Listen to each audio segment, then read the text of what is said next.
ထိုလူသည်အယိုးစုကဲ့သို့သောတရဝါကြီးတစ်ကောင်သူ့ထံသို့ရှောက်လန်းလာသည်ကိုကြောက်လန့်တကြားကြည့်နေမိသည်သူတေရတော့မီမှာတေချာတလောက်ပင်သို့သောထိုတရဝါကြီးမှာသူ့ပေါ်သို့ခုံအုပ်လိုက်ပြီးသူ့ကိုစတင်အနံ့ခံလေသည်လက်တွက်အံ့ဩသွားရသည်မှာထိုတရဝါကြီးသည်တဖြည်းဖြည်းနောက်ဆုတ်သွားပြီးလှပသောအမျိုးသမီးတစ်ဦးအဖြစ်ပြောင်းလဲသွားခြင်းပင်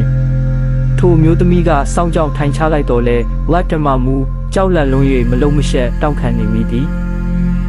သူမကသူသည်ရုပ်ဖြောင်ကြောင်းနှင့်သူ့ကိုအန္တရာယ်မပြုပါဟုပြောကာထွက်သွားခိုင်းလိုက်သည်လက်တော်သည်နောက်လည်းမကြည့်ဘဲထွက်ပြေးခဲ့ပြီးကြောက်ဆောင်ကြီးတစ်ခုအနောက်တွင်ပုန်းနေလိုက်သည်ထိုနေရာမှနေ၍သူ၏ရဲဘော်ရဲဘက်များမှအယိုးစုတရဝါကြီးများကိုတိုက်ခိုက်ရင်းတယောက်ပြီးတယောက်ကြဆုံးနေကြသည်ကိုစောင့်ကြည့်နေခဲ့ရသည်ထိုညတွင်လက်တော်သည်စခန်းသို့ပြန်သွားပြီးဖြစ်ပျက်သမျှကိုတပ်မှုထံတင်ပြခဲ့သည်သို့သောတပ်မှုဖြစ်သူမှာတိုက်ပွဲကိုရပ်တန့်ရန်အစီအစဉ်မရှိပေထိုအစားတရဝါများ၏အတိုက်ကိုဖျက်ဆီးရန်အမြောက်တပ်ကိုအမိန့်ပေးလိုက်လေသည်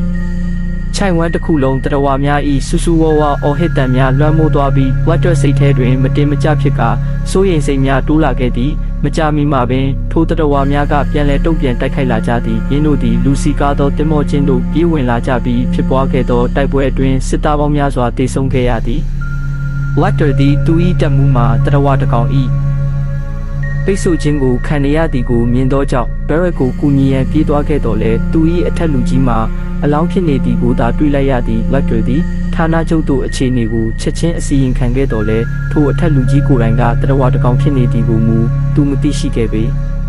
ရုတ်တရက်ထိုတရဝါ၏လက်ချောင်းများရှည်ထွက်လာပြီးယင်း၏စစ်မှန်သောရုပ်သွင်းကိုဖော်ပြလိုက်ပြီးယင်းသည်အစည်းအဝေးခန်းမထဲမှမထွက်ခွာမီလက်တော်ကိုမြေပြင်ပေါ်သို့ဖိနှိပ်ထားလိုက်သည်လက်တော်ကပြင်းကိုတားဆီးရန်ကြိုးစားတော်လဲတနက်မှာဂျန်ဖြစ်ပြီးပြစ်မရတော့ပေတရဝါကြီးပြေးဝင်လာသည်ကိုမြင်သောအခါသူသည်မိမိ၏တနက်ကိုသာအကာအကွယ်ဖြစ်အသုံးပြုပြီးခုခံလိုက်ရတော့သည်